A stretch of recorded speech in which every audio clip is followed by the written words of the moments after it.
Hello and welcome to this video. Thank you so much for tuning in. I hope you enjoy. If you do enjoy, feel free to smash the like button and of course subscribe if you're new, and get involved in the comments as well. Put your predictions, whether it's just one prediction in your team or all of the predictions. I love to hear what everyone else thinks as well. The first game we're going to be looking at is Arsenal versus Burnley. This one is a 12:30 kickoff live on BT Sport. Several players will be out for Arsenal. It looks like Kieran Tierney won't make it.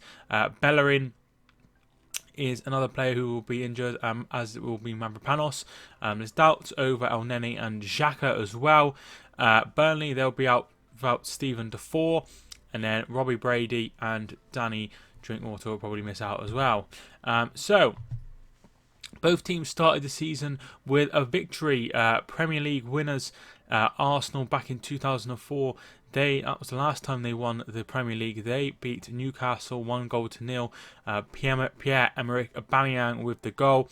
And a 3-0 victory for Burnley over Southampton. This one was a comfortable win in the end for Burnley, although it didn't seem that way. They just took their chances. 2 goals from Ashley Barnes and 1 from Goodmanson made it 3-0. And a comfortable victory for Burnley as well. So I expect Arsenal to win this game. I think that they will be comfortable against Burnley. I think Burnley will be around mid-table this season. I think Arsenal will be looking for that 4th spot if possible.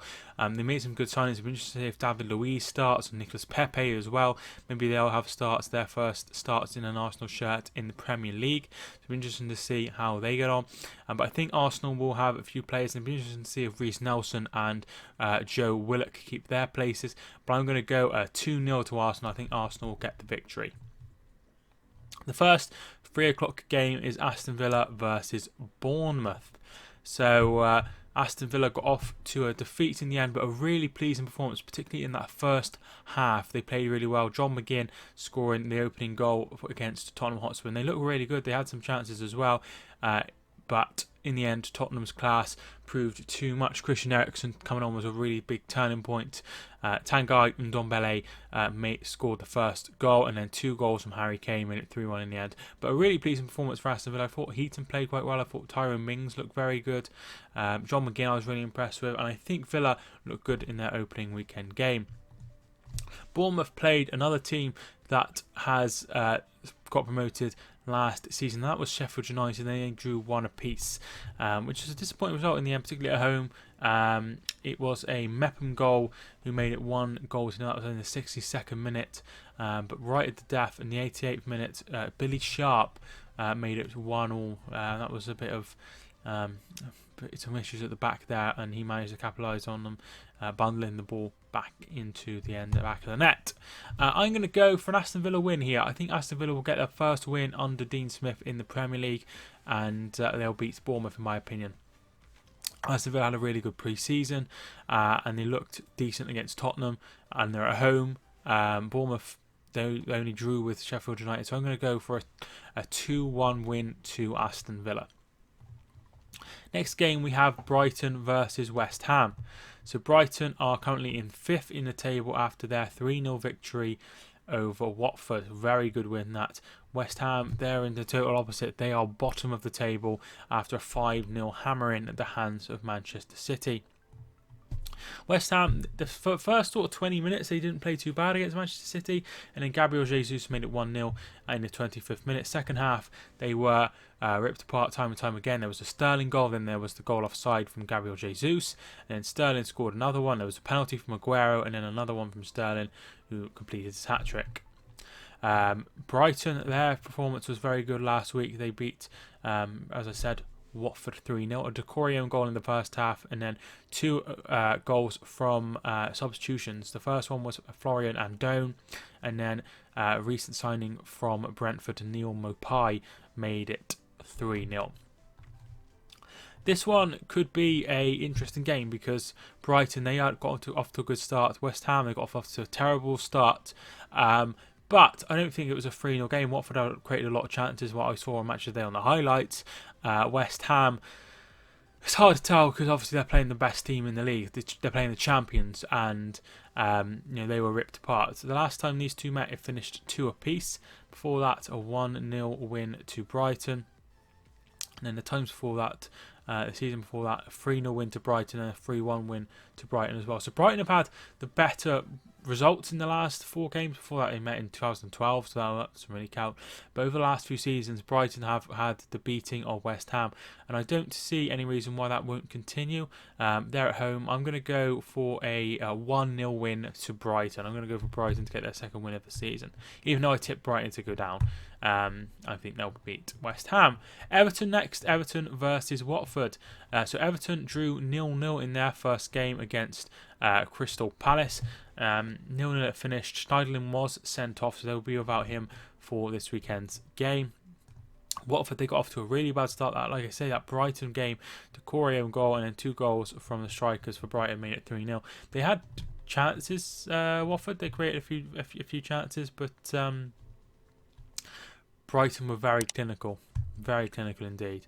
I'm going to go for a Everton win here. I think Everton will be okay. They will be without obviously Schneiderlin.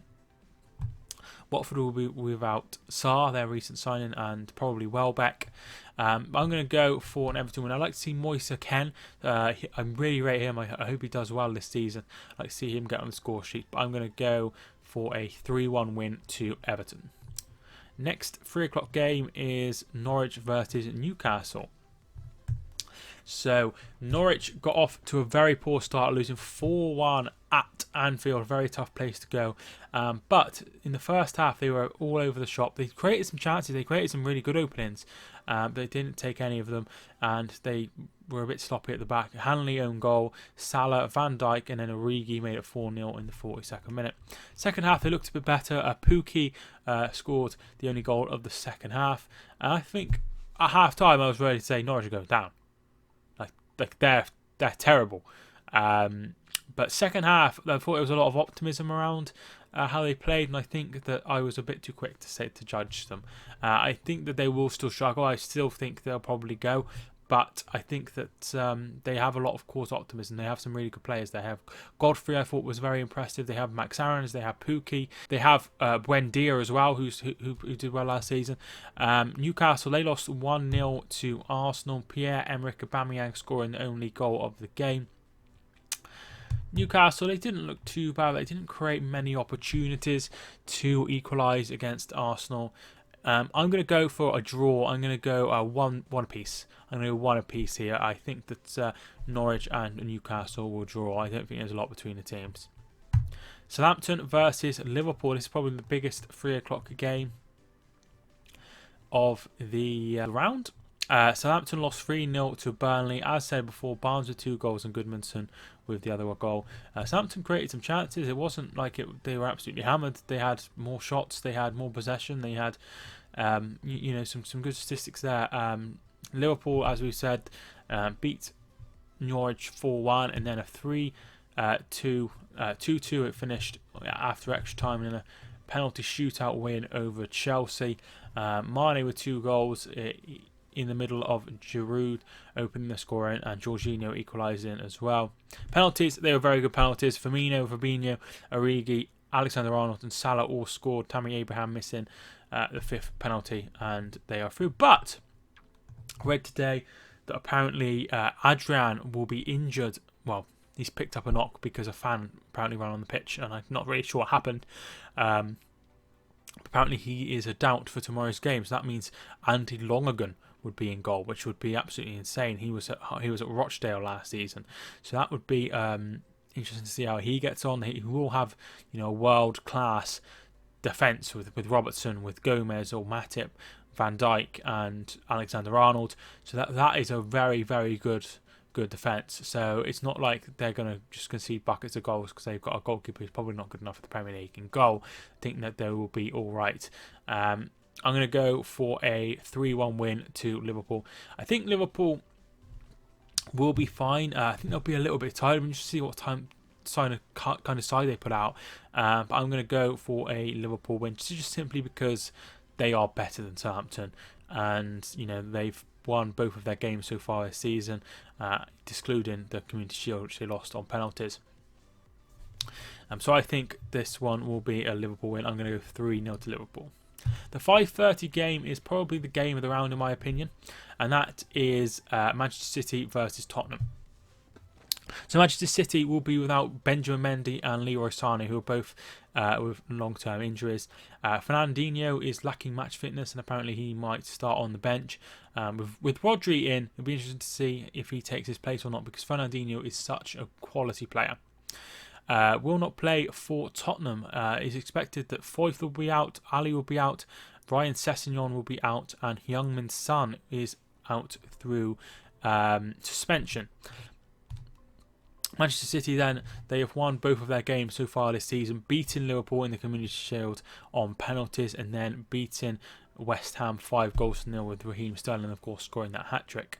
Tottenham, they won 3-1 against Aston Villa, but they struggled in the first half. For the first sort of 60 minutes before Eriksen come on, they really, really struggled. Second half, they absolutely pummeled Aston Villa, but they got the victory in the end. I think it's going to be tight. I don't think there'll be many goals. I'm going to go 1-0 to City. I think City will have just enough quality to score and to win against Tottenham, and that would be a major 3 points at this start of the season. You want to get as many points on the board as quickly as possible, and Tottenham is a really tough game. But if that's one of the sort of 10 games that they're going to play, which are going to be tough with the top 6, and that is one game that they can cross off straight away. Tottenham at home is a tough game. I'm going to go 1-0 to City. Sunday we have 2 games, the first of which is Sheffield United versus Crystal Palace. So Crystal Palace, they drew 0-0 with Everton, and that was a fairly boring game, to be fair. I did watch the highlights. Bournemouth and Sheffield United finished 1 apiece. Sheffield United are at home, Crystal Palace are away, so that's something to take into consideration. The last time these two met, it was in 2011 in the Championship, and Crystal Palace came out 1-0 winners. I really don't know how this one will go. It's hard to tell, because Palace are, how will Zaha do this season with all what went off on the pitch in the transfer window, and then Sheffield United, they've signed a lot of players, but I think a lot of them are Championship quality players. I think Sheffield United will go down, so I'm not sure how this one will go. If I had to put my money on it, I would go with a Palace win. I'm going to go 2-1 to Palace. Wilfried Zaha will probably be he'll start, and he'll probably be the difference. So 2-1 to Palace is my prediction. Their away form isn't too bad. Palace last season, they looked really good away from home. They beat City, of course. They beat Arsenal away from home as well. They took Liverpool all the way, losing 4-3. So their away form isn't too bad at all. So I'm going to go a 2-1 win to Palace. Chelsea and Leicester is the 4:30 game. Not a very good start to Frank Lampard's reign as manager. 4-0 hammering at the hands of Manchester United. Goals conceded by a Rashford penalty, Martial, Rashford, and then Daniel James in the 81st minute. And they looked a bit all over the place in that second half. Then they played really well, in my opinion, against Liverpool in the Super Cup, and that finished 1-1, and then 2-2 after extra time, and then it ended up being a Liverpool win on penalties. Leicester City, they have drawn 0-0 with Wolves. There was a goal disallowed right at the end for Wolves through VAR. I think Leicester will be okay, but I think this is a great opportunity for Chelsea to get their first win under Frank Lampard. I think they played really well against Liverpool, but there will be some very tired legs out there. Playing 120 minutes is not a good. It's hard. Obviously, they're professional footballers; they should be able to cope with playing 120 minutes. But playing 120 minutes, you think about that's an extra third of the match played on top of 90 minutes. It is really, really tough. So I'm going to go for them to struggle, but just to get the win. I'm going to go 2-1 to Chelsea. Leicester, I think that they will finish 7th. But I don't think they'll be able to get the better of them.